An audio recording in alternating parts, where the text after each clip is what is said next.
Welcome to the St. Thomas More Lynchburg's Homily Podcast.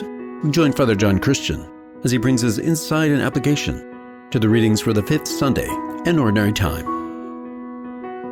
Salt and light. Our Lord Jesus Christ tells his disciples, indeed enjoins upon them, that they are to be as salt and light.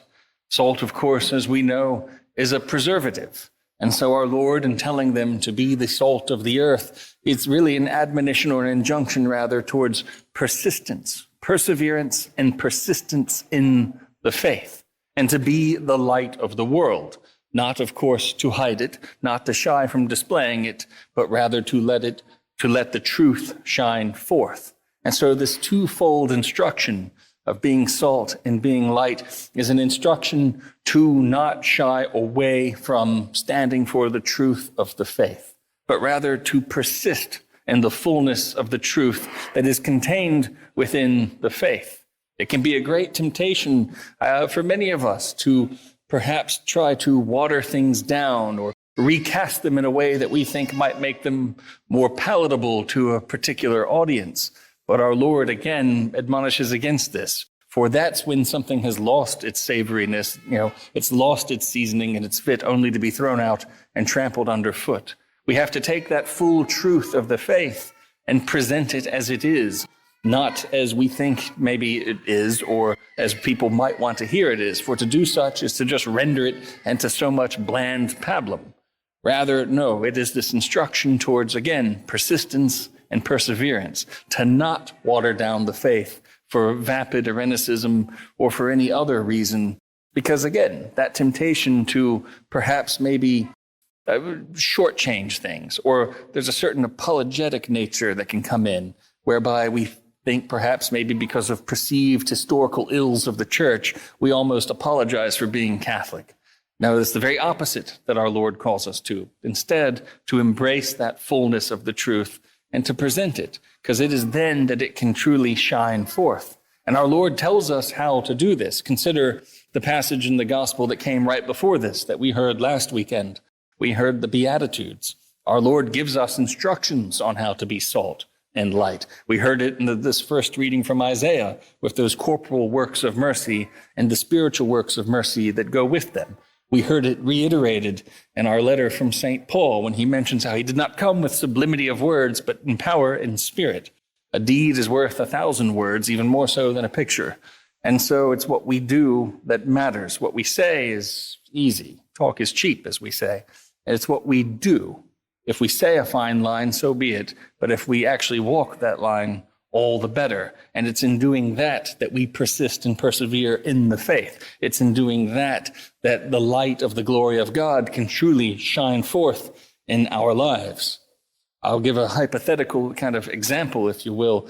Imagine, again, there can be that temptation to kind of dismiss things as perhaps spiritual exhibitionism, thinking, well, I don't want to draw attention to myself. I don't need the world to know that I'm Catholic. I'll just be quiet.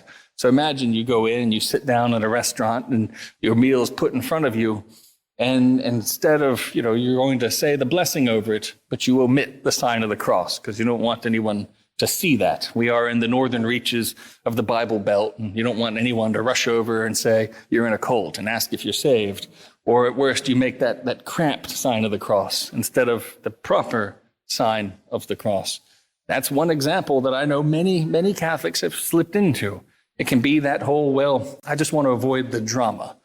Well, that's not very savory, is it? That's not the salt that our Lord talks about. That's bland. It's exceedingly bland.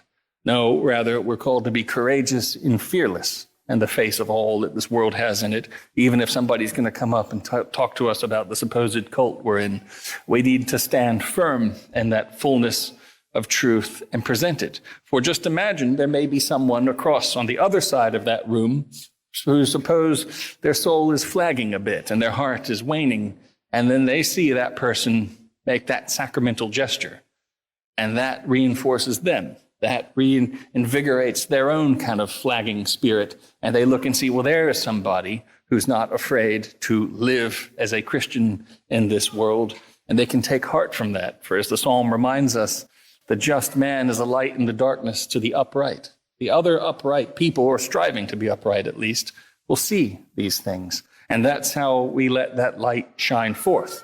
It shines forth in our lives if we persist and persevere in it, if we retain that salt, so to speak, rather than, again, letting it go bland so that it can just be thrown out and trampled underfoot. That's what it is that our Lord calls us to as Christians.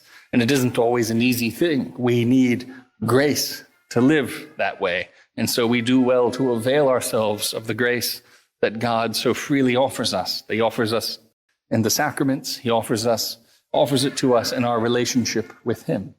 And so these sacramental gestures are important. Making the sign of the cross is a sacramental. The rosary is a sacramental. Blessing ourselves with holy water is a sacramental. A sacramental is something that predisposes us to receive sanctifying grace. And so if we omit it for fear, or if we omit it for not wanting to cause offense, we are cutting ourselves off and not really witnessing to much of anything beyond timidity. And so when we consider the gospel of our Lord, he gives us the instructions we need.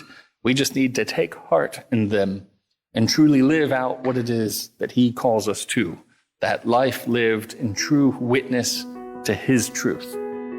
Thank you for tuning in to the St. Thomas More Lynchburg's Homily Podcast. For the daily reading and to learn more about the community of St. Thomas More, please visit our website at www.stmva.org. If you were blessed by our podcast today, please give it a like, a kind review, and share it with a friend. God bless.